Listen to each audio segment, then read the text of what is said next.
Olá, senhores, sejam muito bem-vindos a mais um vídeo no canal Coruja do Carvalho. E é aquele recado de sempre: se gostarem do conteúdo, lembrem-se de avaliar o vídeo, se inscreverem caso ainda não sejam inscritos, ativarem as notificações do canal para não perderem nenhum vídeo, compartilhar o vídeo e, é claro, podem ficar aí à vontade na seção dos comentários, como sempre. E no vídeo de hoje eu queria falar a respeito dessa ideia corrente do meteoro, né, e de tudo que diz respeito a isso. O que é a ideia do meteoro? Bom, é muito simples. É quando as pessoas dizem que o apocalipse ele deixou de ser um medo para se tornar uma esperança. E onde está o meteoro para limpar a espécie humana da Terra, resetar a humanidade para ver se a gente volta melhor?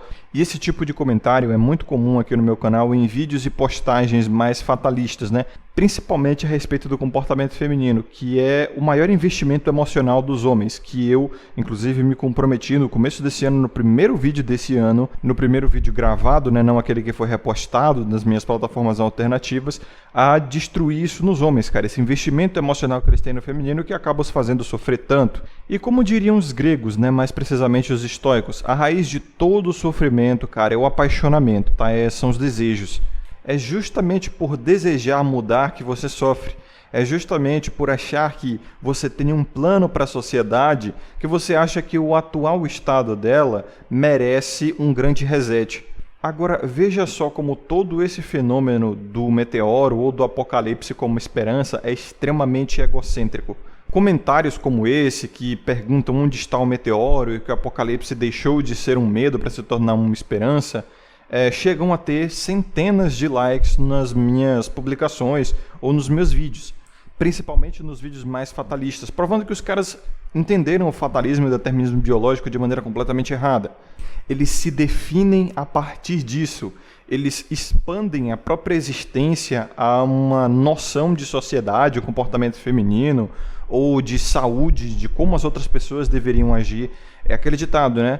Todo mundo quer governar o mundo, todo mundo sabe qual é o melhor para as outras pessoas. Esse é o grande problema da nossa época, é que todo mundo parece ter um grande plano para a sociedade e depois da politização, principalmente do Brasil, parece que as pessoas elas estão lutando por um novo paraíso, como diria o Dr. Manhattan, né? Os seres humanos juram que os seus esforços são para construir um paraíso, porém esse paraíso deles é populado de horrores.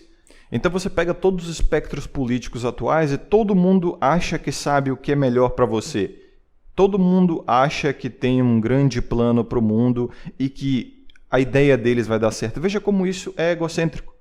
Veja como é prepotente e totalmente orgulhoso, né? Você se acha realmente capaz de saber o que é melhor para o mundo inteiro? Na verdade, os piores ditadores eles pensavam assim.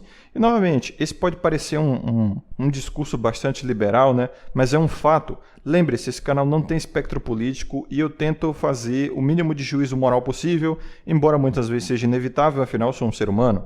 Mas a lição que eu quero passar a vocês aqui é uma de autorresponsabilidade, mostrando a vocês que vocês só devem se importar com aquilo que podem controlar. É basicamente aquela máxima, né? O nosso dogma, a nossa religião precisa ser o estoicismo. Isso tem que ser imposto a nós mesmos, por nós mesmos, porque essa é a melhor maneira de se viver. Até mesmo a filosofia e religião mais conhecida do mundo já dizia que o mundo jaz no maligno. Filosofia e religião essa que bebeu muito do estoicismo grego, né? Estou falando do cristianismo. E se tal ditado de que o mundo jaz no maligno foi escrito há quase 2000 anos atrás, cara, não foi em 1940, ou 1980, ou 1960, 1920, ou qualquer outra data de referência anedótica que você pegou em livros de histórias ou de contos de seus familiares aí, que você criou na sua cabeça como nostalgia de que era mais saudável para o ser humano, era menos degenerado ou coisa assim. A programação biológica do ser humano ela é completamente amoral. E isso é uma regra especialmente no passado. E muitas vezes existem pessoas que culpam a internet e a tecnologia simplesmente pelas referências anedóticas que recebe. Porque a internet ela não é um ambiente seguro e ela mostra a você exemplos, tá? Vários exemplos bons e maus, mas como eu já disse no vídeo de por que o ser humano não consegue escapar da Black Pill, o estado emocional do desespero ou da depressão, A nossa espécie tem um apreço pelo choque porque é importante prestar mais atenção em situações que nos causam terror ou algum senso de emergência, para que isso fique na nossa mente e nós possamos evitar casos assim. É exatamente por isso que tem aquele meme, né? Os momentos mais vergonhosos da sua vida ficam na sua mente de tal forma que, a ponto de você estar tentando dormir, eles ficam voltando, né, na sua memória. Mas os momentos mais felizes que você passou com amigos, família e pessoas que ama são difíceis de se lembrar. Isso por quê? Porque esses momentos bons, eles não geravam senso de emergência, não geravam uma necessidade de luta ou fuga, sobrevivência ali. Não, era um momento de prazer, um momento de descontração, e por isso você não precisa ficar lembrando disso para ficar pensando como você deveria ter agido melhor para ter saído daquela situação ou não ter sofrido o que sofreu. Porém, momentos de estranheza social ou vergonha social são importantes que você relembre para que você evite. Afinal, a vergonha social é uma perda de crédito social e, como seres grupais, seres tribais, nós precisamos estar sempre com o melhor crédito social para garantir a nossa sobrevivência, né? Então é por isso que aquele momento em que você agiu de uma maneira vergonhosa ou falou uma coisa que não deveria ter dito, sempre vai voltar na sua mente e a sua mente vai ficar te dizendo: você não deveria ter dito aquilo ou feito aquilo, você deveria ter agido melhor. E assim você vai pautar o seu comportamento de uma melhor maneira no futuro. Então, o senso de emergência ele atrai muito mais o ser humano, né? É por isso que em todas as mídias, todos os meios de comunicação, o sensacionalismo vai ser o cargo-chefe, até mesmo aqui no YouTube. Aquelas thumbs chamativas, né, com gatilhos emocionais muito fortes, principalmente pessoas falando coisas absurdas. No Twitter também, as coisas mais compartilháveis são coisas absurdas que geram polêmica. TikTok mesmo, que faz sucesso, é geralmente alguma coisa com cunho sexual, muitas vezes envolvendo até menores de idade, né, crianças e tal. É o que gera like, é o que gera clique, é o que gera engajamento, porque as pessoas não conseguem controlar a própria emoção, elas não conseguem nem perceber que elas estão dando relevância para aquilo que elas querem evitar. E isso é muito comum, principalmente no Twitter, né? É aquela coisa que eu digo sempre: não existe marketing ruim. Se você falou de algum assunto, você promoveu esse assunto, principalmente na internet, onde like e compartilhamento e visibilidade significa dinheiro, irmão. Literalmente dinheiro.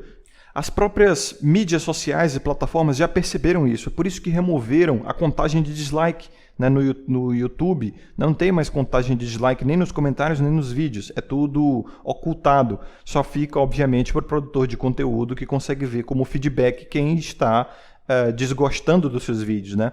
No Instagram não tem dislike. Antes tinha, se eu não me engano. No Facebook também não tem mais dislike. Tem aquela reaçãozinha, né, de raiva ou coisa do gênero.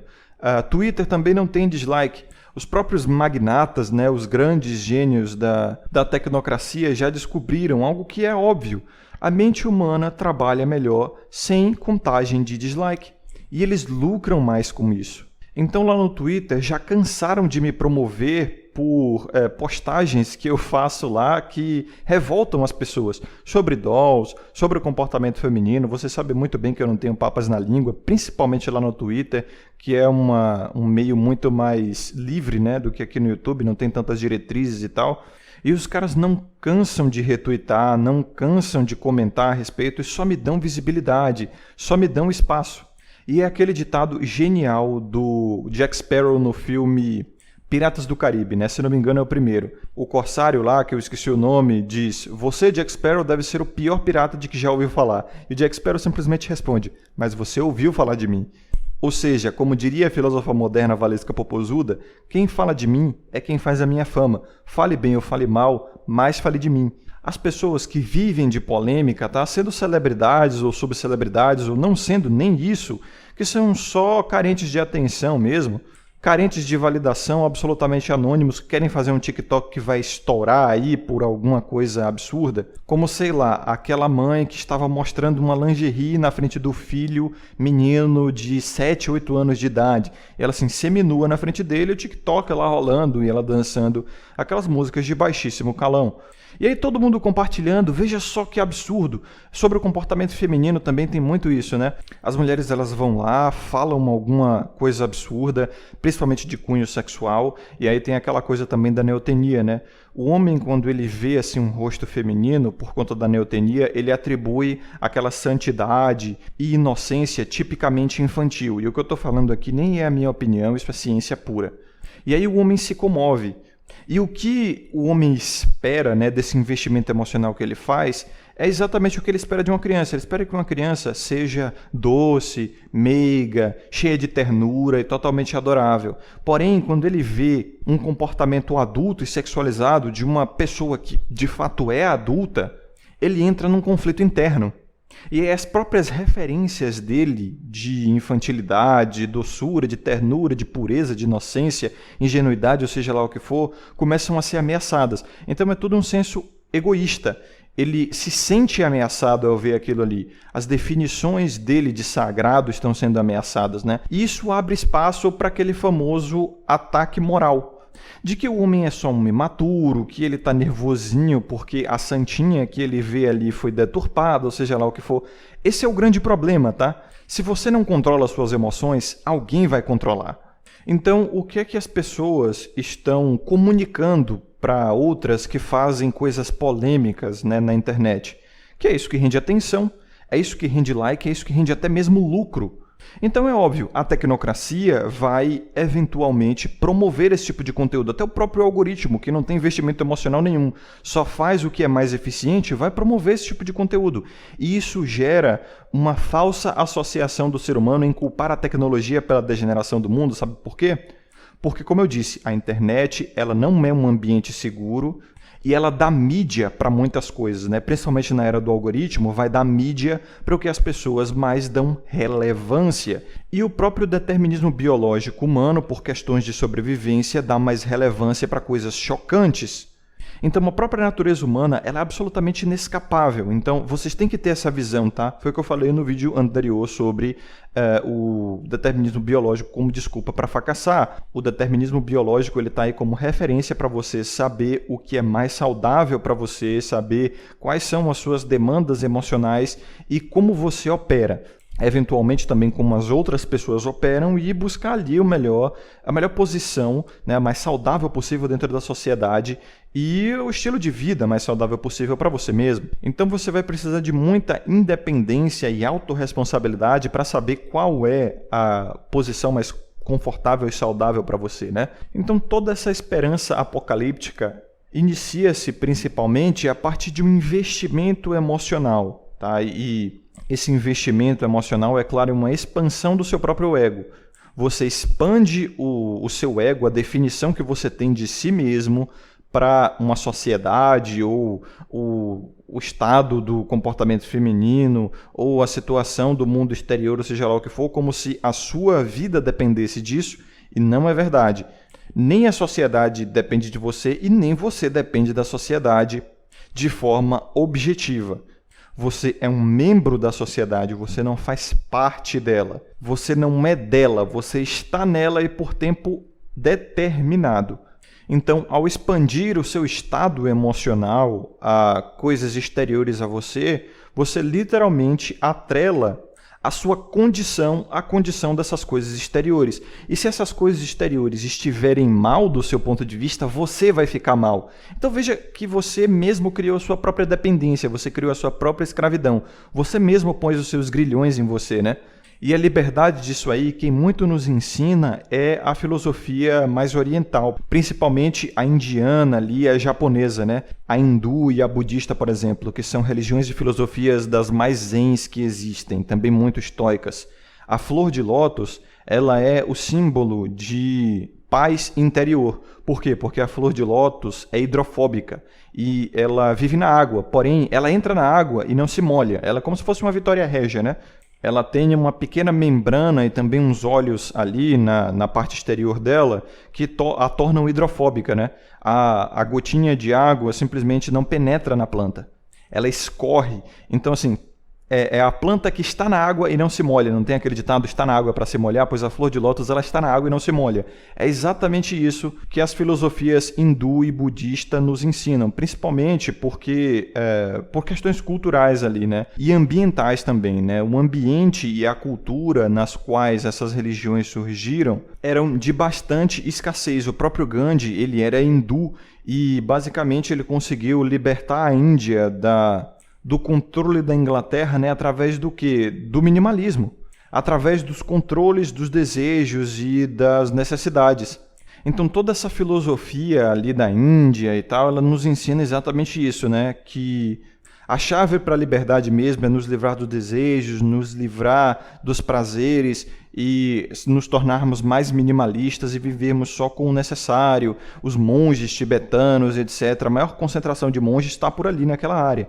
Já o ambiente e a cultura mais europeias, mais ocidentais, né, principalmente por conta da colonização europeia, é claro, é muito mais de abundância, porque no Mediterrâneo, ora, sempre teve um clima muito mais temperado, muito mais propício para a criação de animais e cultivo, né, de várias frutas, de vários vegetais em geral e até grãos. Tinha abundância de água, porque não era seco, não era árido, né, então tinha bastante água para todo mundo. E é exatamente por isso que o ambiente europeu foi um dos pioneiros na filosofia. Porque nós sabemos, a filosofia ela demanda abundância. Você não consegue filosofar enquanto você está com fome, enquanto você está em guerra, convenhamos. Existem coisas mais importantes, né, para você se preocupar do que filosofia nesses momentos. Então foi a abundância que pautou a cultura europeia. E aí essa coisa de conquistas, grandes navegações, por isso eles conseguiram dominar o mundo, né? A própria Inglaterra é um país europeu e dominou a própria Índia por muito tempo, país gigante. E como eu expliquei no vídeo anterior, né, a nossa cultura ela é muito lastreada nessa coisa europeia de conquistar. Os europeus eles eram muito imperialistas, grandes conquistadores que davam muito valor à disciplina, ao acúmulo. O sucesso era pautado em ter cada vez mais e na abundância e tal. E isso foi obviamente exportado para os países colonizados pelos países europeus. Novamente, esse canal aqui não tem viés político e eu procuro não fazer juízo moral aqui. Eu não estou dizendo se isso foi certo ou errado, cara. É exatamente como a história nos conta que foi. E eu estou evidenciando isso para vocês para que vocês percebam quais são os títeres da cultura sobre a sua própria construção como ser humano. Pode parecer que eu estou tendo um argumento até bastante marxista ou mesmo progressista aqui, né? Porque esse é um discurso muito comum da esquerda. O imperialismo, o eurocentrismo, a cultura de acúmulo que nós temos e blá blá blá. Mas como eu disse no vídeo anterior, primeiro, argumento não tem dono, não existe essa de patente intelectual, você não vai patentear uma ideia, ninguém é dono da verdade, de argumentos, ou seja lá o que for. Eu não acredito em propriedade intelectual.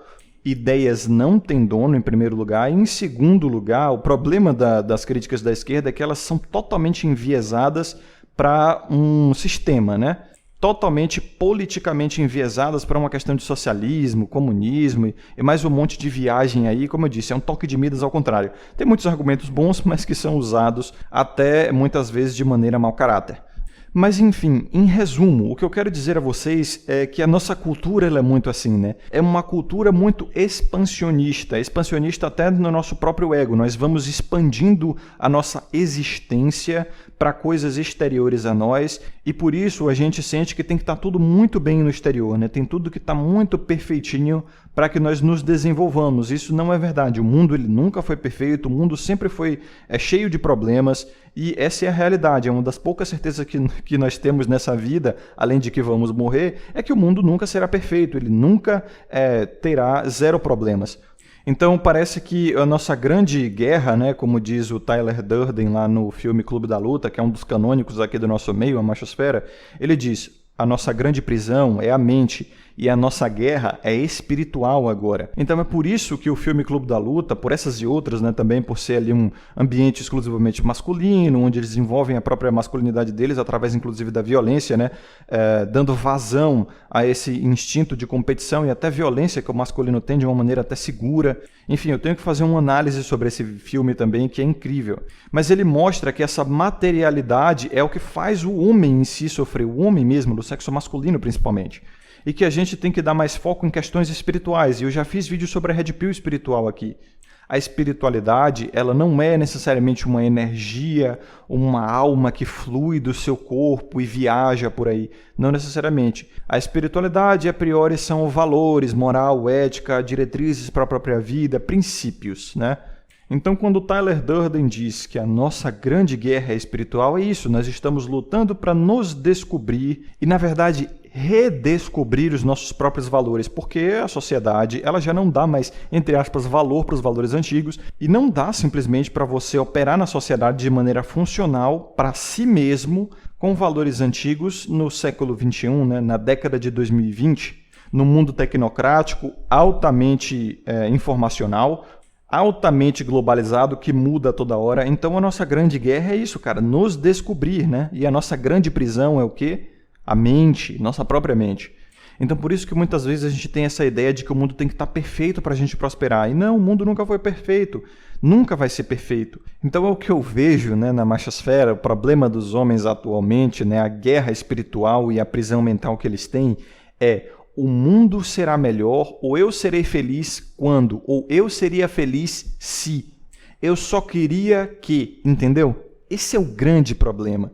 E aí quando o cara vê que o mundo ele é do jeito que sempre foi, e ele tem essas referências anedóticas aí da internet, né, que é tecnocrática, vai obviamente proliferar os conteúdos que mais dão atenção. As próprias pessoas e o próprio cara, ele dá atenção para essas coisas mais absurdas, porque ele segue obedecendo o determinismo biológico dele, que eu expliquei no vídeo anterior. Você tem que saber quais são os títeres que te controlam para você melhor controlar eles e não deixar eles controlarem você. De uma forma bem epicurista, né? Melhor, de uma maneira estoica, porque o estoicismo é a junção da melhor parte das escolas, de todas as escolas filosóficas gregas, né?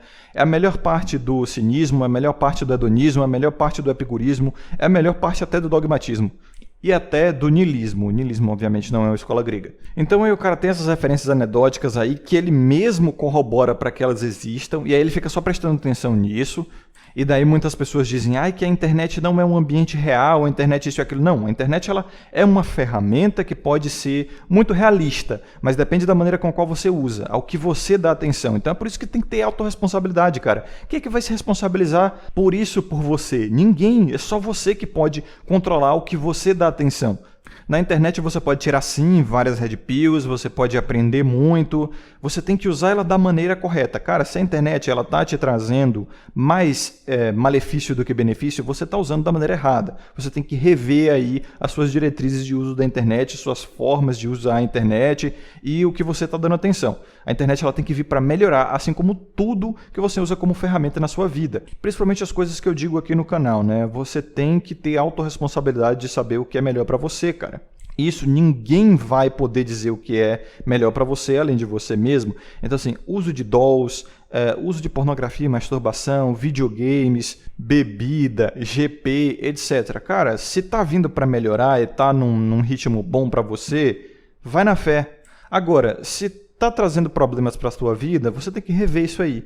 Então perceba como é esse efeito, né? Esse efeito do cadê o meteoro, o apocalipse se tornou uma esperança agora. Cara, isso é absolutamente egocêntrico, porque você quer churrascar toda a sociedade, você incluso, ou seja, é um pensamento até suicida, né, de certa forma, simplesmente porque você acha que a sociedade deveria ser melhor de alguma forma, ou que você sente que sabe o que é melhor para a sociedade. E aí por isso você quer acabar com toda a humanidade. Lição de humildade aqui para você, irmão. Quem é você para saber o que é melhor para a humanidade? Eu acho que esse é o grande problema da humanidade, né? Todo mundo parece saber o que é melhor para os outros, mas não sabe o que é melhor para si mesmo. Porque em si vive uma vida disfuncional, é só você ver intimamente a vida dessa pessoa. E como diria o Jordan Peterson, né? Antes de querer mudar o mundo, arrume o seu quarto. É claro que isso é metafórico e também não metafórico. Antes de querer consertar tudo aquilo que está além de você, comece consertando o que tem dentro de você, né? E assim que você consertar o que tem dentro de você já não vai querer mais consertar o que tem pro lado de fora. E é claro, muito dessa sensação de que o mundo deveria ser melhor, ou que o apocalipse está chegando, essa coisa colapsista, a qual eu nunca concordei, foi uma das primeiras grandes discordâncias que eu tive com o Raccoon, né, que é um dos caras que me inspirou a criar esse conteúdo, provado aí em vídeos antiguíssimos do meu canal, como aquele O Futuro do Ginocentrismo e do Ginoteísmo, onde eu não acreditei que o Estado ia abandonar as mulheres ou as pessoas em geral, ia vir à ruína, e tudo ia colapsar. Vou deixar esse link aqui na descrição e no comentário fixado, porque está em plataformas alternativas. Ele é antiguíssimo, cara. Ele deve ter quase 2 anos. Assim, foi no começo do meu primeiro canal do YouTube. E essa ideia de que o colapso está chegando e tudo vai vir à ruína, tudo vai se acabar, alguém vai vir nos salvar, o Messias, né? Isso é uma coisa seitista, tá? Isso é uma seita. Isso é, inclusive, o arquétipo do profeta. O arquétipo do profeta é isso. Praticamente toda religião tem essa coisa de um profeta, que ele morre e ele jura voltar, né, renascer para salvar os dignos. Então, na nossa doutrina, né, na nossa matriz católica e cristã, na nossa sociedade, nós temos o retorno de Jesus Cristo, que vai vir com a grande chuva de fogo, né, o colapso, vão soltar a besta e os infiéis vão ser julgados, os fiéis vão para o paraíso, os dignos, né? E é basicamente aquela coisa.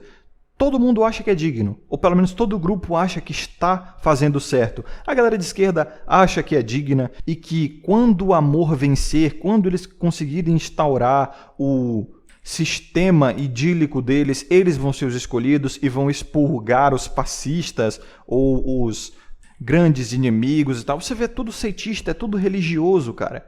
Aí a direita é a mesma coisa, eles vão conseguir resgatar, tomar Jerusalém de volta, Deus vult e tudo mais, e vão expurgar a escória degenerada. E os libertários e ANCAPs também, eles vão conseguir derrubar o Estado e vão criar cidades privadas e blá blá blá, e aí vão expurgar os comunistas. Cara, todo mundo acha que tem um grande líder, que ele está voltando para salvar e que vai haver um colapso, onde pessoas fiéis vão prosperar, mas não é bem assim. Me perdoe dizer, mas ninguém está vindo te salvar. O mundo não vai melhorar, o mundo sempre foi do jeito que sempre foi, e assim será. Então aprenda a lidar com isso para viver uma vida melhor e saber qual é a sua posição mais saudável nesse mar de confusões que sempre foi o mundo, né? Então, para concluir o vídeo de uma vez, não caia nessa falácia democrática urbana de que você não só é um membro da sociedade, não só está na sociedade, como você faz parte dela. Você não faz parte dela. Se você acabar sumindo, a sociedade continua tranquilamente e a sociedade ela nunca vai deixar de existir, porque havendo mais de um ser humano, já existe uma sociedade, tá? E a menos que haja, sei lá, um apocalipse, um grande apocalipse, que não vai acontecer, se uma sociedade vier à ruína, muito provavelmente você será capaz de mudar para outra sociedade, como muitos fazem. Então, sim, o ser humano ele é um ser tribal, é um ser grupal que depende de questões emocionais ali até para ter uma saúde, né, e estar atrelado a um grupo. Porém, saiba, você é independente desse grupo, você é uma pessoa independente. E você pode simplesmente procurar outro grupo, caso o primeiro venha a ser disfuncional. Você não precisa obedecer a uma seita e acabar destruindo a sua individualidade porque o grupo está indo mal, a sociedade está indo mal, ou porque você tem que se adaptar àquele grupo necessariamente. Então tem muito esse corpo limitante, né? Ai coruja, mas somos seres sociais, ai coruja, mas estamos inseridos na sociedade, se a sociedade ruir, nós iremos à ruína juntos. Nós precisamos fazer alguma coisa até pela nossa própria segurança, irmão. Convenhamos, você é um só. A sociedade, em específico a brasileira, é formada por milhões de pessoas, centenas de milhões de pessoas, mais precisamente 210 milhões de pessoas, né, por aí. Você acha mesmo que o teu grupinho vai conseguir fazer alguma coisa? Tem vários outros grupos aí, centenas de grupos, né? Toda hora surgindo seita nova, como diria o Kodama, né? Tem os paleo-anarcocapitalista, tem os queer comunista, tem os social-democrata do não sei o que lá. Cara, toda hora é um grupo novo, toda hora é um nome novo, e todos eles acham que tem o melhor pro mundo e que vão salvar o mundo de alguma forma, que o líder deles é o melhor. É basicamente o novo tribalismo aí, né? São grandes seitas na sociedade, todo mundo brigando, todo mundo desconcentrado. E é claro, eu dizendo isso, muitos de vocês vão pensar, e os grandes ricos estão lucrando, as grandes corporações estão lucrando. Cara, sem as grandes corporações nós não teríamos o 1% do conforto que nós temos, né? Sou muito grato a elas. E nós temos que pensar também, vivemos na melhor época que o ser humano já viu. Nós temos que ser muito gratos a isso também. Então, tecnicamente, veja só o que eu estou dizendo, e estou sendo muito preciso na escolha das minhas palavras. Hoje nós temos a menor razão para nos insatisfazer. O período de menor razão na espécie humana para reclamarmos é hoje em dia. E provavelmente no futuro essa tendência se seguirá, né? Mas ainda assim, a motivação das pessoas, e veja, razão é diferente de motivação, vai continuar de se insatisfazer, porque o ser humano é a criatura eternamente insatisfeita e foi a insatisfação que nos trouxe até aqui, né? Sempre querendo mais e mais e melhorar tudo, e a humanidade será do jeito que sempre será, do jeito que tem que ser, do jeito que foi feita para ser, e assim sucessivamente. Então, senhores, esse é o vídeo de hoje, espero que tenham acompanhado até aqui. Se acompanharam, lembre-se de ter sabedoria e consciência sempre, que é o Curso do Carvalho. Vejo vocês no próximo vídeo e até mais.